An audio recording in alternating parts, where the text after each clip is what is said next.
Hey, business building warrior, welcome to another episode of Silent Sales Machine Radio. I'm taking a little bit of a career risk today. I'm going slightly off topic. You've heard me do this before, of course, if you listen regularly. But I posted something in the Facebook group recently. I was asking for some feedback from the community on something I'm considering doing. And this is me experimenting with doing it. Here was the topic. I said, I've got this book in mind that I've been working on and off for a few years now. It's kind of mostly outlined. It's a topic that I've got a lot to say on just based on experience. I've been doing e-commerce for 20 years, and there's some unique creative challenges that come with leading effectively in an e-commerce internet arena where most of your team is spread out and there's people that you work very closely with that you almost never see, and the unique challenges that come from that. So as I'm putting these thoughts together, it occurred to me, maybe I just need to start putting some of this content out there on the podcast and see if it resonates. And if the feedback from the community is, hey, just stick to the Amazon stuff, just stick to the success stories and the motivational testimonials from the students and the strategies and techniques for growing my Amazon business, selling more products, that sort of thing. Hey, we're good at that. We're very good at that. We've got over 7,000 coaching students at this point over the past 18, 19 years. Many, many more people than that have bought our course. We've got colleges, universities using the proven Amazon course as a curriculum for their entrepreneurship programs. We're good at all of that. I'm not moving away from that. But there are a few days a week that we could start to insert an episode here and there talking about e-commerce leadership. That may become its own podcast at some point. That book may eventually get done at some point. But this is just me speaking from the heart from time to time. Again, we'll see how it resonates. I would love your feedback so that we don't waste your time. And I want these episodes to be useful to you. So what's the premise of putting leadership concepts on an e-commerce podcast? Let me back up maybe and present that. You're on a leadership journey. Whether you like it or not, growing a business is a leadership journey. Your ability to lead effectively is the ceiling on your success in any business that you're going to try to build. If you're in denial of that fact still, you'll realize it eventually, and then this will make a whole lot of sense to you. This is a timeless truth. It's a biblical truth. It's a human psychology truth. It's just the way the world works. The things that it takes for you to build a successful business mean you're going to have to improve your leadership skills, communication, humility, serving others well, delayed gratification. There's a big one. If you don't have those character traits and a whole bunch of other ones, you're not going to be very good at building a business. Let me explain delayed gratification. Maybe you don't know what I'm saying. As a business owner, if you're not okay with putting $1,000 of your own money at risk and waiting and hoping that at some point in the future, that investment, that risk pays off, you've delayed the gratification. You could have gone out and bought yourself that latest pair of shoes that you really wanted instead. No, but you delayed the gratification. You put it into serving others, and you're hoping that $1,000 turns into something more than $1,000. It may turn into $200. Who knows? You're a business owner. There's risk inherent in the activity. So all those factors lead up to you're on a leadership, a self-discipline and leadership journey as a business builder. I love Jim Rohn says, set out to make $1 million, not so you can have $1 million, but so that you can become the kind of person who has $1 million. You can build in yourself what it takes to actually accumulate those kind of resources. It doesn't just fall in your lap. The movie Forrest Gump was fiction. that wasn't real. You realize that, right? Great movie. But you don't just stumble into huge opportunities. Some of us are lucky and some of us aren't. That's not how it works. The people who are building great businesses are very intentional, very disciplined, and they are on a leadership journey. So when I posted this in the Facebook group, the vast majority of people giving me feedback were encouraging me, hey, just go ahead and do it. Start talking about this stuff. See where it goes. I'd love to hear more. So based on that feedback, I'm doing it. Maybe I should stick a link to that discussion in the show notes today. So you can see I'm not making this up. We had a lot of people step up in our Facebook group. It's a free group, 70,000 of us hanging out, talking e-commerce from around the world all day, every day. I launched the group. Actually, as I'm recording this episode today, 9 years ago today, 2013, we launched that Facebook group. But we've got 70,000 members now. We're very picky about who we let in. That group would be 500,000 people by now if we let everybody in, probably a lot more than that, actually. But we kick people out if they're there to scam and spam and create havoc and try to sell the latest whatever it is that they've got as their first day. They come in trying to sell stuff. And like, no, that's not, this isn't your community. So we kick them out. We ask you questions when you try to get in to make sure you're a serious business building warrior. And if you are, then you get in. And when I asked that group, should I do podcast episodes like this from time to time, they said resoundingly, yes. Now I realized the people who were going to say no probably didn't speak up. So your anonymous feedback is totally welcome. If you want to send a note to our support team and say, hey, I would rather Jim not know my name or my email address, but please let him know. Please stick to the e-commerce topics instead. But let me give you a little taste with that setup of the kind of stuff I want to talk about. Some of the rules that our team has run by for a very long time. And I've learned a lot of this the hard way. A lot of these lessons have come because we ran into some brick walls and had to figure it out. So hopefully I can prevent you from running into some similar brick walls. And I hinted at one of the biggest challenges that you'll encounter running a business, e-commerce, with a team that's kind of spread out. I mean, we teach this stuff. Hire people from the Philippines, partner up with people who live in multiple states away. And, how do you manage these things? Well, there's a whole bunch of topics I could dive into here. And by the way, the theme of all of this is leading with depth. And you've heard me talk about this book before, actually. If you've listened to several episodes, this title may ring a bell. I've been working on it a while. But the title is Leading with Depth in the Shallow Waters of E-commerce and Social Media. Something like that. I'm still playing with the title. Hopefully nobody steals the title. If they do, I'll shift it around a little bit. No big deal. I really hope they don't, though, because I've been talking about it and working on it for a while around that general theme. So leading with depth. What does that mean? That means forming real relationships, making true progress, building a profitable business that you can be proud of, that's constantly adding new people, and you're on this leadership journey. So what's some specific examples of some of the things that we've learned the hard way that I think could save you a lot of heartache? I'm just going to hit you with a couple today. And in the future, when I do these sort of leadership journey episodes, I'm not going to set it up as much as I have today. I'll probably refer people back to this episode to hear the explanation behind why we're doing this. We'll probably call it Leadership Corner or Leadership Tips or something like that. I'm open to your suggestions. Send me your ideas. Maybe just a 2 or 3 minute episode with a quick tip. But what's the tip today? Let's talk about communication, right? That obviously is one of the bigger challenges you're going to face. I mean, even companies that have a brick building and a parking lot and everybody shows up at the same place every day has that same challenge. I actually had this conversation, believe it or not, with Dave Ramsey himself at one point, talking about the challenges of communication in an organization that's growing so fast. How do you manage that? Now, your organization may not be growing that fast, but if you add one person when it was just you, you've doubled your company. You add a couple more, you've doubled it again. A company that is growing and the dynamics of that. How do you handle communication? And that's a huge topic. Many people have written books on it, but not a lot of content out there from the angle that we're going at today. Because remember, I'm talking about a virtual team. People aren't showing up at the same brick building every day in the same parking lot. And hey, walk down the hall if you got a problem with somebody. You can't really do that, but you can do the next best thing. And here's the challenge for you. You may be in the habit, I would venture to guess that the vast majority of us by default slip into the habit of communicating via written text and email for the vast majority, maybe Facebook Messenger or even social media platforms. That's how we're communicating with people the vast majority of the time. That is a huge miscalculation. That is a huge mistake. If the vast majority of your communication with your team and with other people you're doing business with is the written format, typed format, emails, etc., you're making a big mistake because you aren't advancing those relationships nearly as fast as you could and should be. I shared this at our recent Proven conference in my opening remarks. I felt compelled to do so, and it's a topic that I hit frequently because it is powerful. It's overlooked. It seems obvious, like, oh, that's common sense. Yeah, I'll make that change someday. But this really is a powerful strategy. I actually have an older podcast episode called something like The Secret Superpower that most internet marketers ignore.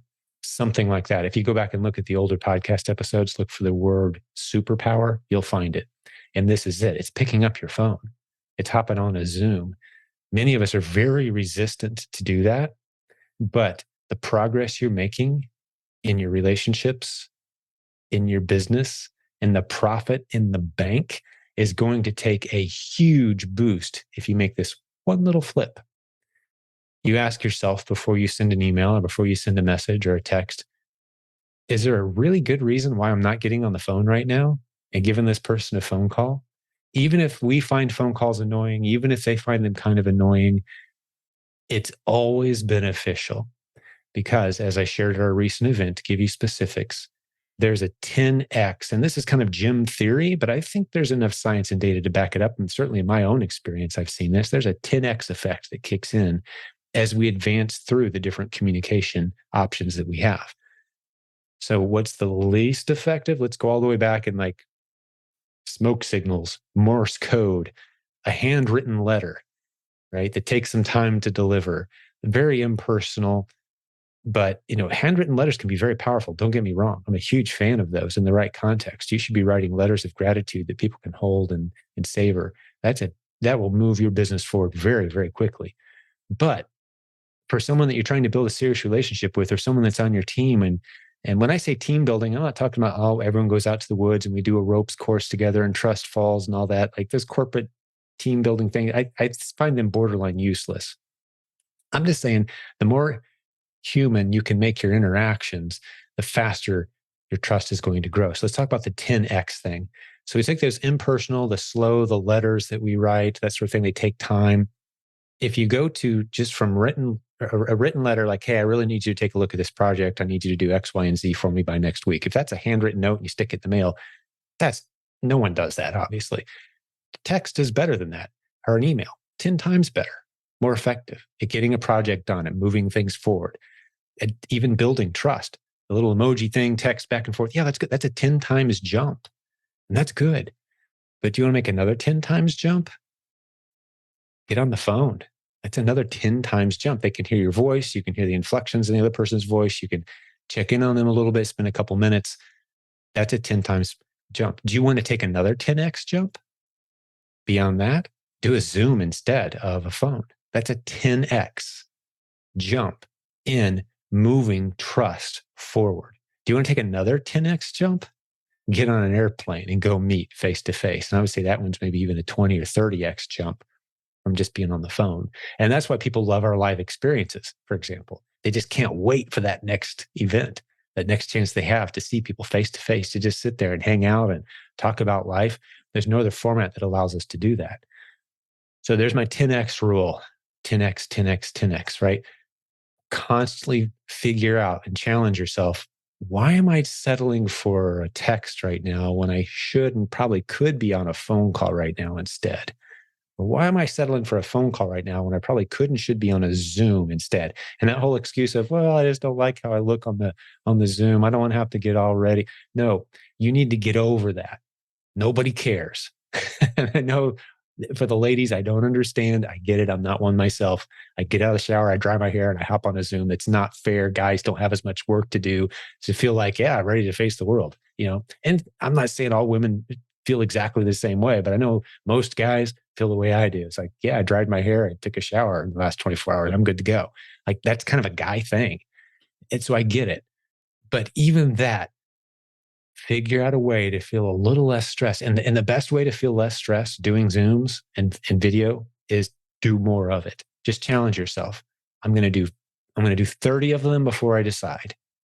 And then I'll decide if this is something I want to continue to do or not. And you're going to see the ability to see the expressions, the interactions. I mean, ladies know this instinctually better than men, from my experience. 70% of all communication is body language. You don't get any of that over the phone. You don't get any body language. You can hear the voice inflections and such, but you don't get the body language. You don't get to interact with each other. So get on Zoom, take advantage of the tools and the resources that we have. So few of us as business leaders are maximizing that opportunity. So I'll leave it at that. One of the big challenges I have for my team all the time is, get on Zoom instead of on the phone. I'm always pushing them. And They know who I'm talking about right now too, if they're listening to this or watching. So here's another tip, and I'll leave it at this for today. And this is an email tip. When should I use email and when shouldn't I? And I could talk a lot about email. I love email. I think it's a beautiful, revolutionary way to move your business and life forward, and the ability to include other people and CC them and make sure everybody sees what's going on. It can get horrible and ugly and complex and overused and spams. And I understand all of that. But here's a rule of when not to use email. And this is something that I've latched onto. And I'd say for 15 years, anyone on my team has heard me preach this and teach this and pound it. If it's an emotional topic, or if it's a complex topic, or if there's any potential for confrontation in the topic at hand, do not use email for emotional, complex, or confrontational. Don't use email. It's so easy to misinterpret. It's so hard to go back and explain yourself. A little phrase can come off wrong. If there's emotion involved at all, good or bad, it could be great news. Hey, great news, guys. The best way to do that is make a quick video or get on a Zoom call, get on the phone. Or if it's, hey, kind of got to confront you over something here, don't do that in an email. If there's any chance of the other person feeling like they've been put on defense because of what you're saying, it does not belong in written format. It just doesn't. It's not, I want to say it's not fair to the other person, but that's a word I try not to use. It's taken a sledgehammer to what could be just a little gnat of a problem. It's overkill to use an email. You want to have nuance. You want to have the chance to explain yourself, for them to ask questions, the chance for you to say, well, if I understand you correctly, I think what you're saying is X, Y, and Z. You have to have verbal interaction to do that. So if there's emotion, if it's a complex subject, there's a lot of moving parts here. Start it off with a face-to-face, with a conversation, with a Zoom. Don't just fire off an email that has 18 valid points that I need you to address. No. And another good rule of thumb, bonus rule for email is one email, one topic, never multiple topics. Never say, hey, here's the 6 things I've been wanting to go over with you. 1, 2, 3, 4, 5, 6. No. One email is one topic, so we can get other people involved if we need to. Another separate email is the other topic with different people who need to be involved in that conversation, right? And you can keep it separated that way. Don't send emails that have multiple subjects that have to be addressed. Just get out of the habit of doing that. Short emails are best. Super short, to the point, non-emotional, not complex, not confrontational. Just, hey, moving the appointment from 2 to 4 on Friday. Let me know if that doesn't work. That's a great email. Not, I've been wanting to challenge you on a few things that I think you need to work harder on. Here's 1, here's 2, here's 3, here's 4, here's 5, here's 6. That is the worst use of email imaginable. And I don't know that I need to go into why. I think if you just make the shift, it will become self-evident. Treat people like you'd like to be treated. You don't want to get those kind of emails from people. You want to have a conversation. If someone misunderstands you, you want to have a chance to explain yourself, right? Maybe say, hey, there's a couple things I'd like to talk to you about. Could I get an appointment on your calendar? It has to do with X, Y, and Z. I don't want to go into detail in an email. I'd really prefer to speak with you on this instead. You don't have to call them out of the blue. Set them up, give them some chance to think about it. But if there's emotion, if it's complex, or if it's confrontational, please don't put it in an email or a text or a private message. Talk to people, right? Let's get back to that. Well, there's a lot of directions I could go with this, but I think I'm going to cut it off here. So when people look at this, they don't say, wow, 45-minute episode. No, it's just hopefully get a few tips, strategies, leadership. And it doesn't matter if your team is small, maybe it's just you. I think some of the things I shared today hopefully will challenge you, because you've heard me say many times, and it's not my wisdom that's encouraging you to do this. This is timeless truths of business and growing something that sustains. Because remember, if you're not growing, you're dying. If you want to grow, that means your team's growing. You're adding more relationships. You're meeting new people, constantly adding to your circle of connections, always heading up an upward trajectory on your leadership. If you're doing these things, the kind of stuff we're talking about on episodes like this, the leadership episodes, will hopefully serve you very well as you continue forward in your business, continue growing. There's no steady state. You don't have the choice. Choosing to hold things nice and steady is choosing to kill your business. So you don't have that option as a business building warrior. That's part of the reason that I call you a business building warrior, is because you don't get to just chill for a few months at the state we're at right now. Even the people who have built an automated system, things go wrong, people quit, people move on, people get sick, systems break, processes change. There's no steady state here. You've got to constantly be in growth and learning mode. So the lessons I've learned, hopefully you find some value in them over the past 20 years. I've certainly learned the hard way on a lot of these things, and I'm hoping that you benefit from them. So big, important point to end this episode with, please. This is one of those episodes where I need to hear your feedback, if you don't mind. Thumbs up, thumbs down. You're not going to hurt my feelings. I could make this a separate podcast. That's a reasonable request for you to make.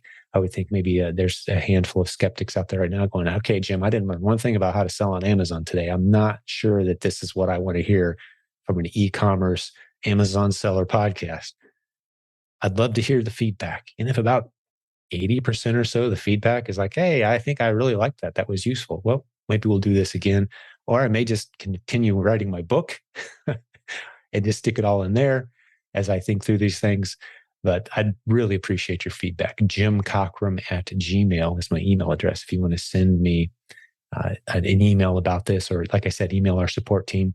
Or I'll stick a link to the conversation in our Facebook group that prompted this episode today. And you can join the conversation there and let us know what you thought. And be transparent. That's great. I'd sure appreciate it. All right, Business Building Warrior, it's been fun hanging out with you today. Thank you for giving me some of your time. Hopefully you benefited greatly from it. And I'm going to keep these episodes in the future, these leadership episodes, much shorter than this one today, but I kind of had to set up why I'm doing these a little bit today. So thanks for bearing with me as I did that. Hopefully you found that part useful too. But God bless you. We will have another great episode again very soon. Talk to you then.